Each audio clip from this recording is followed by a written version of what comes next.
পাহাড়ি ঢল ও ভূমিধসে লন্ডভন্ড নেপালের সীমান্ত এলাকা, প্রাণহানি বেড়ে 162। তিব্বতেও 3 জনের মৃত্যু, 26 দেশের কয়েকশো পর্যটক নিখোঁজ। নতুন অর্থনৈতিক নিষেধাজ্ঞা দিয়ে যুক্তরাষ্ট্রের কোনো উদ্দেশ্যই হাসিল হবে না, দাবি ইরানের প্রেসিডেন্টের। তেহরানের সঙ্গে সমঝোতায় তাড়াহুড়ো চান না ট্রাম্প। অস্ত্র হস্তান্তরের পাশাপাশি গাজার শাসনভার ছেড়ে দিতে রাজি হামাস, দাবি বোর্ড অব পিসের। একদিনে উপত্যকাটিতে ইসরায়েলি হামলায় নিহত 8, আহত 10। এবং সমান্তালে একে অপরকে নিশানা বানাচ্ছে রাশিয়া ইউক্রেন। লুহানস্কের মিনি বাসে জেলেনস্কি বাহিনীর হামলা, নিহত 9। কিয়েভে ব্যালিস্টিক মিসাইল ছুড়েছে মস্কো।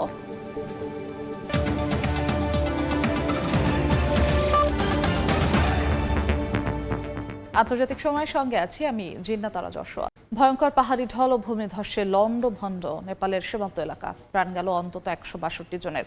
এখনও নিখোঁজ রয়েছেন 26 দেশের প্রায় 500 পর্যটক, যাদের মধ্যে ভারতের 133, যুক্তরাষ্ট্রের 54, অস্ট্রেলিয়ার 34 এবং যুক্তরাজ্যের 33 জন নাগরিক। এছাড়া নেপালেরও 100 জনের বেশি মানুষের খোঁজ পাওয়া যাচ্ছে না। মার্কিন ভূতাত্ত্বিক জরিপ সংস্থা USGS জানিয়েছে, ভূমিকম্প নয় বরং ভূমিধসের কারণেই এই ঢলের সৃষ্টি হয়। প্রকৃতির ভয়ঙ্কর রূপের সাক্ষী হলো নেপালের রসুয়া অঞ্চল। পাহাড়ের বুক চিরে নেমে আসা ভয়াল ঢলে মুহূর্তেই বদলে গেছে অঞ্চলটির চিত্র। উন্মত্ত স্রোতে ভেসে গেছে শতাধিক ঘরবাড়ি, সেতু আর অসংখ্য যানবাহন। সময় যত গড়াচ্ছে ততই বাড়ছে প্রাণহানি ও নিখোঁজের তালিকা। প্রাথমিকভাবে ভূমিকম্পের পর পাহাড় ধস থেকে এই বিপর্যয়ের সূত্রপাত বলে ধারণা করা হয়েছিল। তবে মার্কিন ভূতাত্ত্বিক জরিপ সংস্থা USGS জানিয়েছে, ভূমিকম্প নয়, মূলত ভয়াবহ ভূমিধস থেকে এই দুর্যোগের শুরু। বরফ ও পাথরের বিশাল স্তূপ নদীর গতিপথে আছড়ে পড়ার পরই সৃষ্টি হয় আকস্মিক এই ঢল। এই ঘটনায় এখনো নিখোঁজ রয়েছেন শত শত মানুষ, যাদের মধ্যে বেশিরভাগই পর্যটক। নিখোঁজদের মধ্যে ভারত, যুক্তরাজ্য, যুক্তরাষ্ট্র, মালয়েশিয়া, দক্ষিণ আফ্রিকা সহ 26 দেশের নাগরিক রয়েছেন। তাদের উদ্ধারে কাজ করছে সেনাবাহিনী সহ বিভিন্ন দল, চিকিৎসক দল, স্কাউট ও রেড ক্রসের সমন্বয়ে উদ্ধার ও ত্রাণ কাজ চলছে।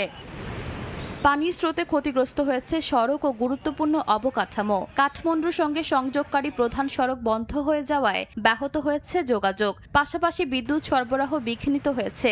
নেপাল ও তিব্বতের দুই পাশেই চলছে উদ্ধার অভিযান। তবে প্রবল বাতাসের কারণে হেলিকপ্টারে দুর্গত এলাকায় পৌঁছানো কঠিন হয়ে পড়েছে। দুর্যোগের পর ভুটেকোশি নদীর নিম্নাঞ্চলে সতর্কতা জারি করা হয়েছে। নেপাল সরকার জানিয়েছে, বেশ কয়েকজন পুলিশ কর্মকর্তা সহ বহু সেনা সদস্য নিখোঁজ রয়েছেন। সব ধরনের সহায়তার ঘোষণা দিয়েছে প্রধানমন্ত্রী। কর্মকর্তাদের আশঙ্কা, এবারের ক্ষয়ক্ষতির মাত্রা গত বছরের ভয়াবহ বন্যাকেও ছাড়িয়ে যেতে পারে। নেপালের পাশাপাশি তিব্বতের অংশেও ব্যাপক ক্ষতি হয়েছে বলে জানিয়েছে স্থানীয় কর্তৃপক্ষ। ইশিতা আক্তার, সময় সংবাদ। বন্যায় বিপর্যস্ত বিশ্বের বিভিন্ন দেশ। ভারতের বারাণসীতে হাসপাতাল এলাকা পানিতে তলিয়ে যাওয়ায় বিপাকে পড়েছেন রোগীরা। দেশটির আইটি হাব নামে পরিচিত গুরগাঁওয়ে থমকে গেছে কার্যক্রম। ঘূর্ণিঝড় গেনারির প্রভাবে চীনের ফুজিয়ান প্রদেশে ভয়াবহ বন্যা দেখা দিয়েছে। চীনের দক্ষিণাঞ্চলের কোথাও কোথাও পানির গভীরতা ছাড়িয়েছে 4 মিটার। টানা ভারী বৃষ্টিতে বন্যা হয়েছে মেক্সিকোতেও। টানা ভারী বৃষ্টিতে ভারতের উত্তরাঞ্চলের বিভিন্ন এলাকায় দেখা দিয়েছে জলাবদ্ধতা। বারাণসীতে হাসপাতাল সহ আশপাশের সড়ক তলিয়ে যাওয়ায় চরম ভোগান্তিতে পড়েছেন রোগী ও স্বজনরা। হাসপাতালের সামনে হাঁটু পানি জমে যাওয়ায় স্ট্রেচারে করে রোগীদের নেওয়া হয় ভেতরে। স্থানীয়দের অভিযোগ, নোংরা পানিতে জীবাণু সংক্রমণের ঝুঁকিও বাড়ছে। বৃষ্টিতে বিপর্যস্ত ভারতের আরেক গুরুত্বপূর্ণ শহর গুরগাঁও। আইটি হাব হিসেবে পরিচিত এ শহরের সড়ক ও আন্ডারপাস পানিতে ডুবে যাওয়ায় ব্যাহত হয়েছে যান চলাচল। পরিস্থিতি সামাল দিতে অনেক প্রতিষ্ঠান কর্মীদের বাড়ি থেকে কাজের নির্দেশ দিয়েছে। বন্ধ রাখা হয়েছে স্কুলও। দিল্লি ও আশপাশের এলাকায় সামনের দিনগুলোতে হালকা থেকে মাঝারি বৃষ্টির পূর্বাভাস থাকায় জলাবদ্ধতা নিয়ে উদ্বেগ রয়ে গেছে। এদিকে চীনের ফুজিয়ান প্রদেশে ঘূর্ণিঝড় গেনারির প্রভাবে ভয়াবহ বন্যা দেখা দিয়েছে। তলিয়ে গেছে লংয়ান শহরের বিভিন্ন এলাকার বহু সড়ক ও বাড়িঘর। অঞ্চলটির বিভিন্ন এলাকায় জারি করা হয়েছে সর্বোচ্চ মাত্রার বৃষ্টির সতর্কতা। চীনের আবহাওয়া দফতর জানিয়েছে, উত্তর পশ্চিম প্রশান্ত মহাসাগর ও দক্ষিণ চীন সাগরে একই সময়ে 4টি ঘূর্ণিঝড় সক্রিয় রয়েছে। প্রবল বৃষ্টিতে বন্যার কবলে পড়েছে চীনের দক্ষিণাঞ্চলীয় গুয়াংশি অঞ্চলও। কোনো এলাকায় পানির গভীরতা 4 মিটার পর্যন্ত পৌঁছেছে। এরই মধ্যে অঞ্চলটির বহু বাসিন্দাকে নিরাপদে সরিয়ে নেওয়া হয়েছে। নদী তীরবর্তী বাসিন্দাদের সতর্ক থাকার আহ্বান জানিয়েছেন স্থানীয় কর্তৃপক্ষ। আটকে পড়া বাসিন্দাদের সরিয়ে নেওয়ার পাশাপাশি পৌঁছে দেওয়া হচ্ছে খাবার, ওষুধ ও জরুরি সামগ্রী। এদিকে মেক্সিকোর আকাপুলকোতেও ভারী বৃষ্টিতে তলিয়ে গেছে সড়ক, পানিতে আটকা পড়েছে বহু যানবাহন। দেশটির আবহাওয়া দফতর জানিয়েছে ট্রপিক্যাল ওয়েভ ও ঘূর্ণিবায়ুর প্রভাবে গুয়েরেরো অঞ্চলে বজ্রঝড় ও বৃষ্টি হয়েছে। কাকুলি আখতার, সময় সংবাদ। নতুন অর্থনৈতিক নিষেধাজ্ঞা দিয়ে যুক্তরাষ্ট্র কোনো লক্ষ্যই অর্জন করতে পারবে না বলে সাফ জানিয়ে দিয়েছেন ইরানের প্রেসিডেন্ট মাসুদ পেজেশকিয়ান। নিষেধাজ্ঞার পক্ষে অবস্থান নিয়ে ইসরায়েলের প্রধানমন্ত্রী বেনিয়ামিন নেতানিয়াহু যুক্তরাষ্ট্রের প্রশংসা করেছেন। এদিকে মার্কিন প্রেসিডেন্ট ডোনাল্ড ট্রাম্প বলেছেন, যুদ্ধ বন্ধে তেহরানের সঙ্গে আলোচনার ক্ষেত্রে তাড়াহুড়ো করছেন না তিনি। অন্যদিকে হরমুজ প্রণালীর নিয়ন্ত্রণ ও যুদ্ধ বন্ধে মধ্যস্থতার চেষ্টায় চলছে নানা তৎপরতা। ইরানকে ঘিরে যুক্তরাষ্ট্রের নতুন নিষেধাজ্ঞা এবং মধ্যপ্রাচ্যের চলমান সংঘাতে উত্তেজনা আরও বেড়েছে। ইরানের পররাষ্ট্রমন্ত্রী আব্বাস আরাকচি জাতিসংঘকে পাঠানো চিঠিতে যুক্তরাষ্ট্রের নিষেধাজ্ঞাকে রাষ্ট্রীয় ও অর্থনৈতিক সন্ত্রাসবাদ আখ্যা দিয়েছেন। তার অভিযোগ, যুক্তরাষ্ট্র ইরানের বৈধ অর্থনৈতিক সম্পর্ক বিচ্ছিন্ন করতে চাইছে এবং এতে সাধারণ মানুষ, খাদ্য, ওষুধ ও প্রয়োজনীয় পণ্যের সংকটে পড়বে। তবে ইরানের প্রেসিডেন্ট মাসুদ পেজেশকিয়ান বলেছেন, অর্থনৈতিক চাপ দিয়ে যুক্তরাষ্ট্র কোনো লক্ষ্য অর্জন করতে পারবে না। তিনি বলেন, ইরান আলোচনার পক্ষে থাকলেও চাপের কাছে নতি স্বীকার করবে না। কয়েক দশকের নিষেধাজ্ঞা মোকাবিলার অভিজ্ঞতা দেশটির রয়েছে বলেও দাবি করেন তিনি।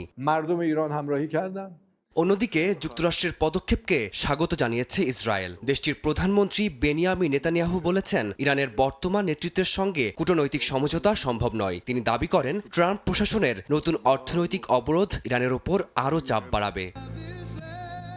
ইরানের সঙ্গে আলোচনার বিষয়ে যুক্তরাষ্ট্রের প্রেসিডেন্ট ডোনাল্ড ট্রাম্প আল জাজিরাকে দেওয়া সাক্ষাৎকারে জানান, তেহরানের সঙ্গে সমঝোতার জন্য তিনি কোনো তাড়াহুড়া করছেন না।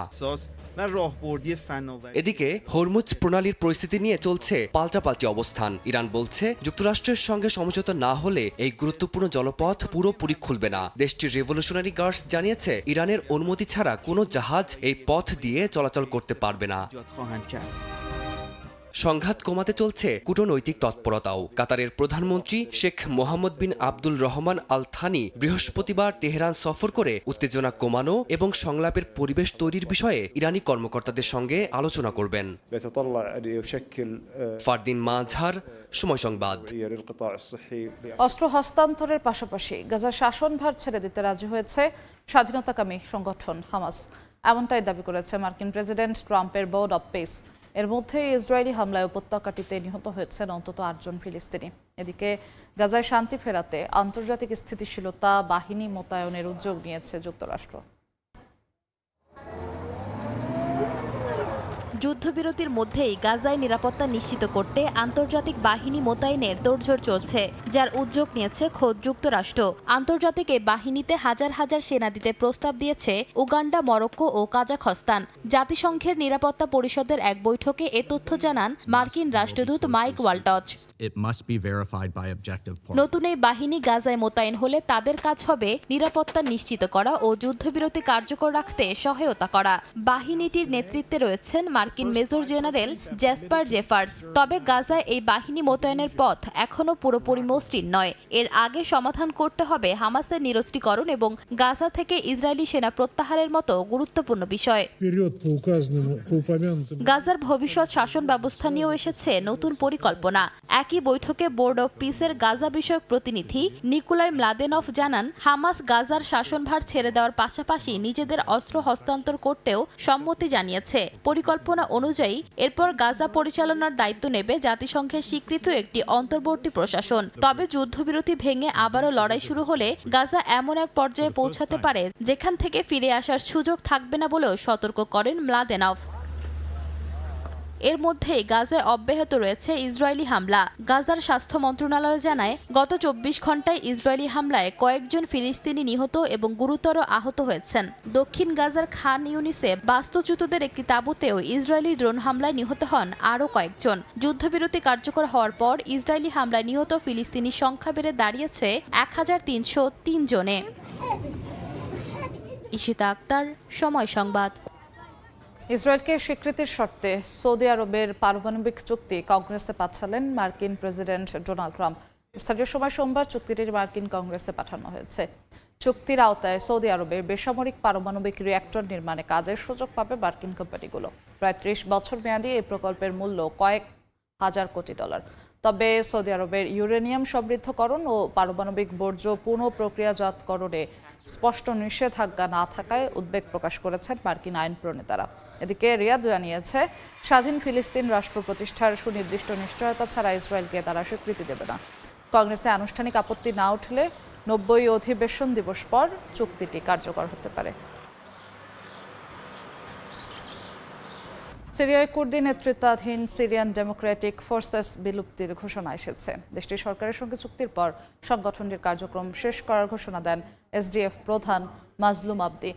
আইএসের বিরুদ্ধে লড়াইয়ে মূল ভূমিকায় ছিল এই বাহিনী। সিরিয়ার ইতিহাসে গুরুত্বপূর্ণ এক অধ্যায়ের সমাপ্তি। অস্তিত্ব থাকছে না কুর্দি নেতৃত্বাধীন সিরিয়ান ডেমোক্রেটিক ফোর্সেস এসডিএফ এর। দামেস্কে এক ঘোষণায় এসডিএফ কমান্ডার মাজলুম আবদি জানান, সিরিয়ার প্রেসিডেন্ট আহমেদ আল শারার সরকারের সঙ্গে চুক্তির পর তাদের বাহিনী সিরীয় সেনাবাহিনীর সঙ্গে একীভূত হয়েছে। একসময় সিরিয়ার উত্তর ও পূর্বাঞ্চলের প্রায় 1/4 এলাকার নিয়ন্ত্রণ ছিল এসডিএফ এর হাতে। ইসলামিক স্টেট বা আইএসের বিরুদ্ধে যুদ্ধে যুক্তরাষ্ট্রের প্রধান সহযোগী ছিল এই বাহিনী। তবে আসাদ সরকারের পতনের পর সিরিয়ার রাজনৈতিক পরিস্থিতি দ্রুত বদলে যায়। নতুন সরকার দেশকে একীভূত করার অংশ হিসেবে এসডিএফ এর সঙ্গে সমঝোতায় যায়। কুর্দি অধ্যুষিত কামিশলিতে এসডিএফ বিলুপ্তির সিদ্ধান্তে মিশ্র প্রতিক্রিয়া দেখা গেছে। অনেকে বলছেন, কুর্দিদের ভাষা, সংস্কৃতি ও রাজনৈতিক অধিকার নিশ্চিত হলে এই পরিবর্তন মেনে নেওয়া সম্ভব। জানুয়ারির চুক্তির আওতায় কুর্দি যোদ্ধাদের ধাপে ধাপে রাষ্ট্রীয় বাহিনীতে যুক্ত করার সিদ্ধান্ত হয়েছিল। জাতিসংঘ বলছে, এই পদক্ষেপ সিরিয়ার রাজনৈতিক পরিবর্তন প্রক্রিয়ার জন্য গুরুত্বপূর্ণ। বিশ্লেষকদের মতে, এসডিএফ এর বিলুপ্তি সিরিয়াকে একটি ঐক্যবদ্ধ রাষ্ট্র হিসেবে পুনর্গঠনে সহায়তা করতে পারে। তবে কুর্দিদের রাজনৈতিক, সাংস্কৃতিক ও ভাষাগত অধিকার বাস্তবে কতটা নিশ্চিত করা হবে তার উপরই নির্ভর করবে ভবিষ্যতের স্থিতিশীলতা। ফারদিন মাঝার, সময় সংবাদ। আন্তর্জাতিক সময় আরও থাকছে। যুক্তরাজ্যে ভয়াবহ অগ্নিকাণ্ডে 2 জনের প্রাণহানি, আহত আরও 4 জন। ফ্রান্সে ভিড়ের মধ্যে ইচ্ছাকৃতভাবে গাড়ি তুলে দেয়ায় নিহত 1।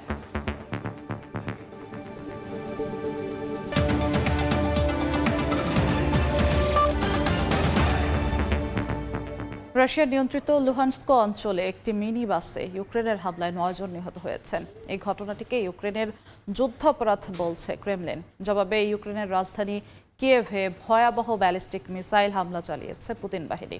মার্কিন প্রেসিডেন্ট ডোনাল্ড ট্রাম্প দাবি করেছেন, ইউক্রেন যুদ্ধ বন্ধে কাজ করছে যুক্তরাষ্ট্র।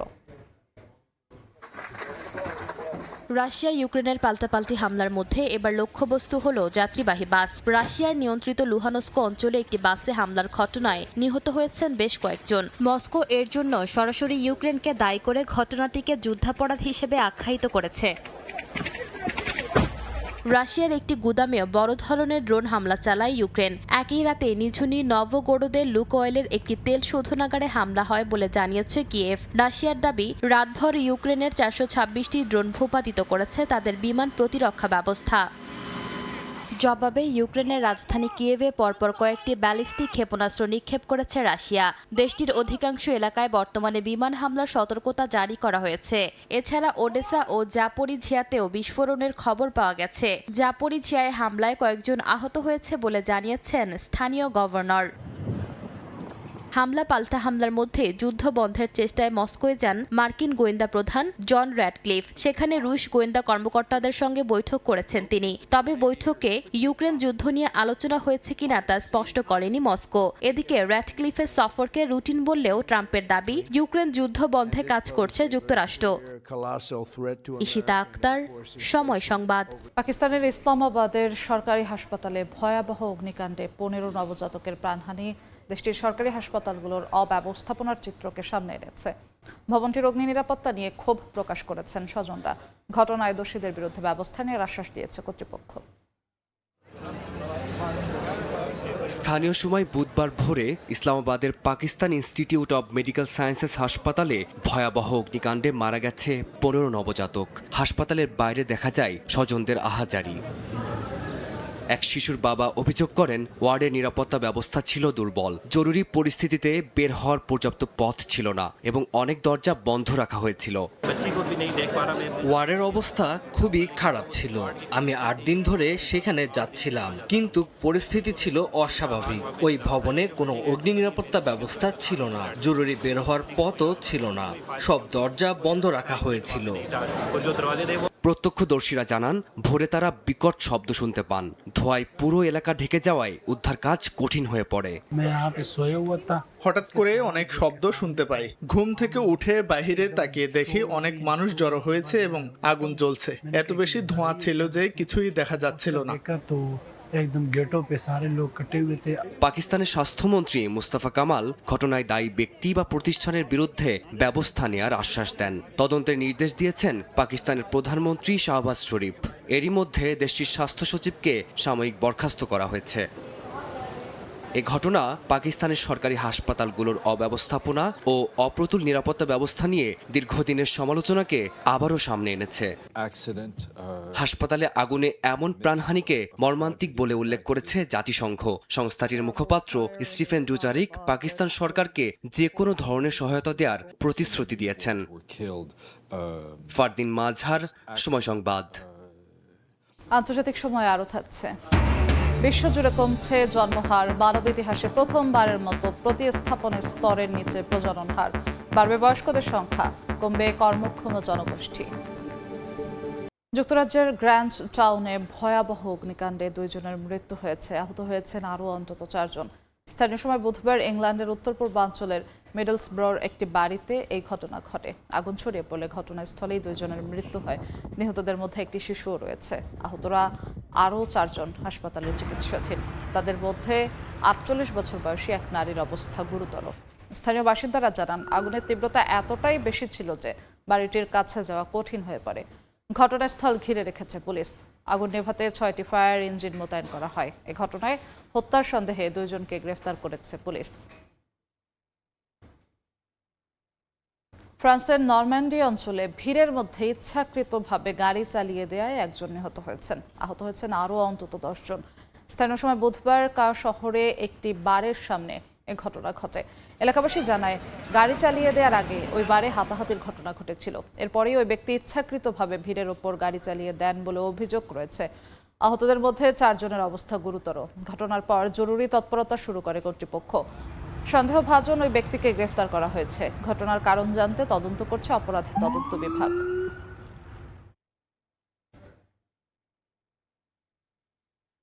বিশ্বজুড়ে ভিসা আবেদনকারীদের অ্যাপয়েন্টমেন্ট স্থগিত করেছে যুক্তরাষ্ট্র।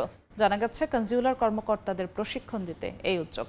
মার্কিন পররাষ্ট্র দপ্তর জানিয়েছে বিশ্বের সব মার্কিন দূতাবাস ও কনজিউলেটে শুরু হয়েছে বিশেষ এই প্রশিক্ষণ কার্যক্রম। এ কারণে ভিসা সাক্ষাৎকারের সময়সূচিতে পরিবর্তন আনা হচ্ছে। তবে প্রশিক্ষণ কতদিন চলবে সে বিষয়ে কিছু জানা যায়নি। নতুন কর্মসূচির আওতায় সম্ভাব্য ভিসা আবেদনকারীদের সরকারি সুবিধার উপর নির্ভরশীল হওয়ার ঝুঁকি যাচাই এবং আবেদনগুলো আরও কঠোরভাবে মূল্যায়ন করবেন কর্মকর্তারা। এর মধ্যে নির্ধারিত সাক্ষাৎকারের তারিখ পরিবর্তনের বিষয়ে অনেক অভিবাসী ভিসা আবেদনকারী ইমেল পেয়েছেন। নতুন তারিখ পরে জানানো হবে বলেও তাদের জানানো হয়েছে। যুক্তরাষ্ট্রের অর্থনৈতিক চাপের মুখেও কিউবা আত্মসমর্পণ করবে না বলে সাফ জানিয়ে দিয়েছেন প্রেসিডেন্ট মিগুয়েল দিয়াজ কানেল। ব্রাজিলের সংবাদ মাধ্যমে দেওয়া সাক্ষাৎকারে এই অবস্থানের কথা জানান তিনি। বলেন, ওয়াশিংটনের সঙ্গে সংলাপে আগ্রহ থাকলেও আলোচনা এখনও এগোয়নি, নির্ধারিত হয়নি কোনো এজেন্ডাও। কোনো পূর্বশর্ত বা চাপের মধ্যে যুক্তরাষ্ট্রের সঙ্গে আলোচনায় বসবে না হাভানা বলেও স্পষ্টভাবে জানান মিগুয়েল। এ সময় অর্থনৈতিক চাপ দিয়ে ট্রাম্প প্রশাসন কিউবায় অস্থিরতা সৃষ্টি করতে চাইছে বলেও অভিযোগ করেন তিনি। পাশাপাশি কিউবা ধ্বংসের দ্বারপ্রান্তে এমন দাবি নাকচ করে তিনি বলেন, সার্বভৌমত্ব রক্ষা করেই ওয়াশিংটনের সঙ্গে সংলাপ চালিয়ে যাবে হাভানা। এদিকে কিউবার ওপর মার্কিন নিষেধাজ্ঞার মেয়াদ আরও 1 বছর বাড়ানোর ঘটনায় নিন্দা জানিয়েছে হাভানা। কমছে জন্মহার, আগামী 1 প্রজন্মের মধ্যেই কমতে পারে বিশ্ব জনসংখ্যা। যুক্তরাষ্ট্রের কয়েকটি বিশ্ববিদ্যালয়ের গবেষকদের দাবি, মানব ইতিহাসে প্রথমবারের মতো প্রতিস্থাপন স্তরের নিচে নেমেছে প্রজনন হার। এতে করে বাড়বে বয়স্ক মানুষের সংখ্যা এবং কর্মক্ষম জনগোষ্ঠী কমে চাপে পড়বে অর্থনীতি ও সামাজিক নিরাপত্তা। মানবজাতি প্রবেশ করছে জনসংখ্যা সংকোচনের নতুন যুগে। যুক্তরাষ্ট্রের পেনসিলভেনিয়া ও নর্থ ওয়েস্টার্ন ইউনিভার্সিটির নতুন এক গবেষণায় বলা হয়েছে, দীর্ঘমেয়াদে জনসংখ্যা স্থিতিশীল রাখতে যত শিশু প্রয়োজন তার চেয়েও কম শিশু জন্ম নিচ্ছে বর্তমানে। জন্মহার কমার প্রভাব শুধু জনসংখ্যাতেই সীমাবদ্ধ থাকবে না, কর্মক্ষম মানুষের সংখ্যা কমে যাওয়ার বিপরীতে বাড়বে বয়স্ক জনগোষ্ঠী। এতে পেনশন, স্বাস্থ্যসেবা ও সরকারি অর্থ ব্যবস্থার উপর বাড়বে চাপ, কমতে পারে অর্থনৈতিক প্রবৃদ্ধিও। তবে এখনই বিশ্ব জনসংখ্যা কমতে শুরু করছে না। আগের কয়েক দশকে জন্ম নেওয়া বড় প্রজন্মগুলো এখনও সন্তান জন্ম দেওয়ায় জনসংখ্যা বৃদ্ধির ধারা কিছুদিন অব্যাহত থাকতে পারে।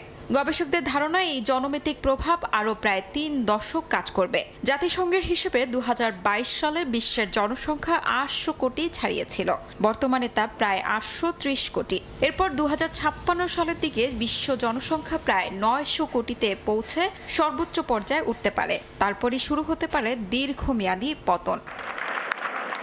গবেষণাটিকে অস্তিত্বের সংকট হিসেবে উল্লেখ করে মার্কিন প্রযুক্তি উদ্যোক্তার 13 সন্তানের বাবা ইলন মাস্ক দীর্ঘদিন ধরে কম প্রজন্ম হারকে সভ্যতার জন্য বড় হুমকি হিসেবে বর্ণনা করে আসছেন। রাশিয়াও জনসংখ্যা কমে যাওয়ার ঝুঁকি নিয়ে সতর্ক অবস্থানে আছে। বড় পরিবার গঠনে উৎসাহ দিতে সামাজিক ও অর্থনৈতিক পরিস্থিতির উন্নয়নে জোর দিয়েছেন রুশ প্রেসিডেন্ট ভ্লাদিমির পুতিন। শিউলি রোসা, সময় সংবাদ। বিপুল সংখ্যক প্রবাসীর দেশীয় শাকসবজির চাহিদা মেটাতে পর্তুগালে বেড়েছে বাংলাদেশি মালিকানাধীন কৃষি খামারের সংখ্যা। বিভিন্ন খাতের সফল বাংলাদেশি ব্যবসায়ীরা দেশটির বিভিন্ন অঞ্চলে গড়ে তুলেছেন এসব খামার। তবে উল্লেখযোগ্য সংখ্যক প্রবাসী বেকার থাকলেও দক্ষ কর্মীর সংকটে ভুগছে খামারগুলো। তারিকুল হাসান আশিকের রিপোর্টে বিস্তারিত। পর্তুগালের রাজধানী লিসবনের কাছেই রাস্তার পাশে বিশাল কৃষি খামার। মাচায় ঝুলছে নানা আকৃতির করলা, পরিপক্ক সবজি তুলতে ব্যস্ত কর্মীরা। তবে লোকবলের অভাবে সময় মতো সব ফসল তোলা যাচ্ছে না। পেকে মাঠেই নষ্ট হচ্ছে বাংলাদেশিদের পছন্দের অনেক সবজি। একসময় বরবটি, চিচিঙ্গা ও ঝিঙার মতো সবজি পর্তুগিজদের খাদ্য তালিকায় খুব একটা ছিল না। এখন বাংলাদেশিদের উৎপাদিত এসব সবজি জায়গা করে নিচ্ছে স্থানীয়দের খাবারেও। জহিরুল ইসলাম ও তার স্ত্রী গড়ে তুলেছেন এই কৃষি খামার। এখানে উৎপাদিত হচ্ছে কাঁচামরিচ, বেগুন, শিম, কচু, লাউ সহ নানা দেশীয় শাকসবজি। কৃষি খামার সহ তাদের বিভিন্ন ব্যবসায় কর্মসংস্থান হয়েছে অর্ধশতাধিক প্রবাসী বাংলাদেশির। নিজেদের চাহিদা মিটিয়ে খামারের তাজা সবজি তাদের প্রতিষ্ঠানের মাধ্যমেই পৌঁছে যাচ্ছে প্রবাসী বাংলাদেশি ও পর্তুগিজ ক্রেতাদের কাছে। এই খামারে এসে আমার বাচ্চারা খুব আনন্দ পাচ্ছে এবং বাঙালি শাকসবজির সাথে পরিচিত হচ্ছে।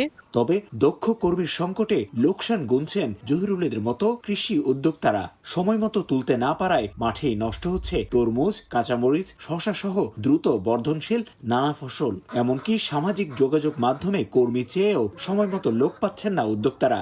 দক্ষ শ্রমিক পাচ্ছি না, যেটা কৃষি একটা কাজের জন্য সহায়ক। সেই ক্ষেত্রে দেখা যায় আমরা বিভিন্ন দেশের শ্রমিকের উপর নির্ভরশীল হচ্ছে। আমরা এখন প্রতি কিলো 1 কিলো করে পে করে কাঁচামরিচ তুলতে হচ্ছে মার্কেট থেকে। কৃষি খাতে কর্মী সংকট মেটাতে পর্তুগাল বিপুল সংখ্যক D1 ভিসা দিয়েছে। তবে দালালের মাধ্যমে এই ভিসায় দেশটিতে এসে কাজ পাচ্ছেন না অনেক অভিবাসী। একদিকে খামারে কর্মী সংকট, অন্যদিকে বেকার প্রবাসী। কৃষিকাজে অনাগ্রহে এই সংকটের সমাধানও হচ্ছে না। একদিকে অনেক অর্থ খরচ করে পর্তুগালে এসে কাজ না পেয়ে অলস বা বেকার সময় কাটাচ্ছেন অনেক প্রবাসী বাংলাদেশি। অন্যদিকে দক্ষ জনশক্তির অভাবে ফসলের মাঠে ফসল পড়ছে অনেক কৃষি উদ্যোক্তার। তাই তারা বলছেন যারা এখনো বেকার বা হতাশায় ডুবে আছেন তারা এই কৃষি খাতগুলোতে নিজেদেরকে নিয়োজিত করে তাদের ভাগ্য পরিবর্তন করতে পারেন। তারিকুল হাসান আশিক, সময় সংবাদ, পোর্তো আলতো, পর্তুগাল। ফেলে দেওয়া প্লাস্টিক বোতল থেকেই তৈরি হচ্ছে খাবারের কুকি। যুক্তরাষ্ট্রের ইলিনয়ের গবেষকেরা প্লাস্টিক ও কৃষিজ বর্জ্যকে ইঞ্জিনিয়ার্ড ইস্টের মাধ্যমে রূপান্তর করছেন প্রোটিন সমৃদ্ধ খাবারে। 3D প্রিন্টিং প্রযুক্তিতে তৈরি এই পরীক্ষামূলক খাবারের নাম মাইক্রোবাইটস। গবেষকদের দাবি, বর্জ্য থেকে খাদ্য তৈরির এই প্রযুক্তি কাজে লাগাতে পারে দুর্যোগপূর্ণ এলাকা থেকে শুরু করে মহাকাশ মিশনেও। ফেলে দেওয়া প্লাস্টিক বোতল আর কৃষি বর্জ্য দুটোই এখন হতে পারে খাবার তৈরি কাঁচামাল। যুক্তরাষ্ট্রের ইলিনয়ের গবেষকরা ইঞ্জিনিয়ার্ড ইস্ট ব্যবহার করে প্লাস্টিক বোতল ও কৃষি বর্জ্য থেকে পাওয়া যৌগকে প্রোটিন সমৃদ্ধ 3D প্রিন্টার স্ন্যাক্সে রূপান্তর করছেন। মাইক্রোবাইটস নামের এই পরীক্ষামূলক খাবার তৈরি হয়েছে প্লাস্টিক বর্জ্যকে নতুন খাদ্য উপাদানে রূপান্তরের লক্ষ্যে।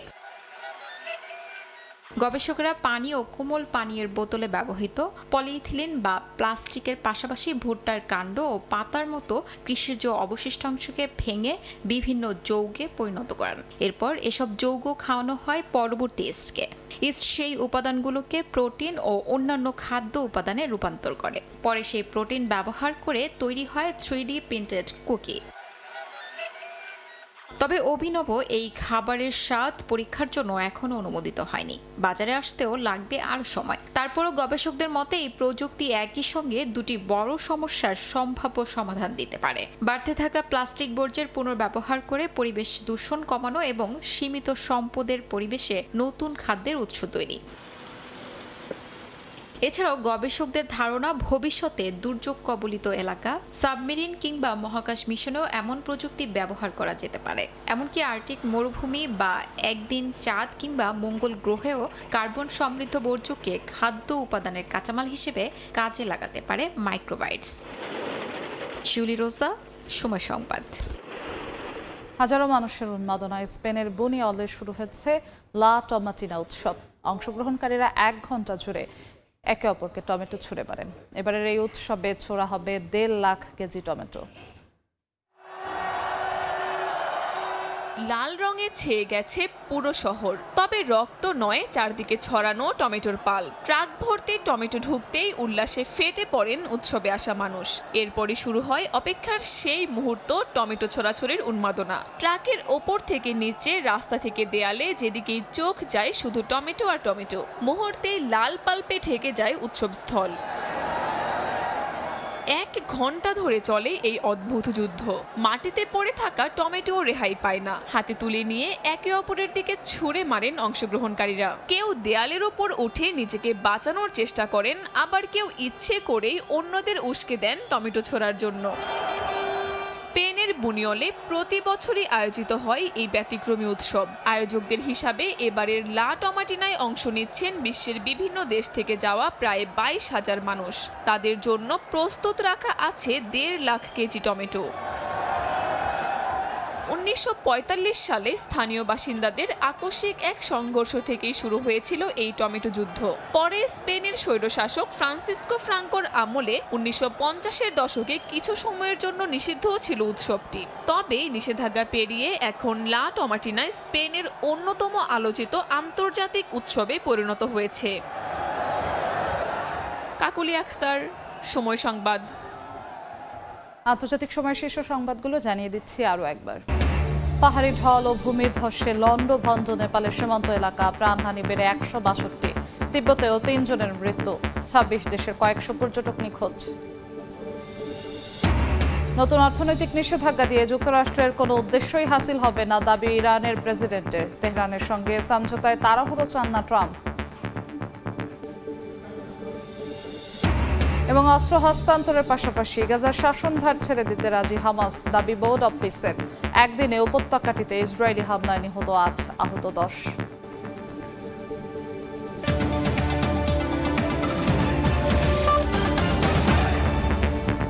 এই ছিল আন্তর্জাতিক সময়ে। সকাল 10টার সময় সংবাদ নিয়ে আসছি কিছুক্ষণ পর, সঙ্গেই থাকুন। সময়।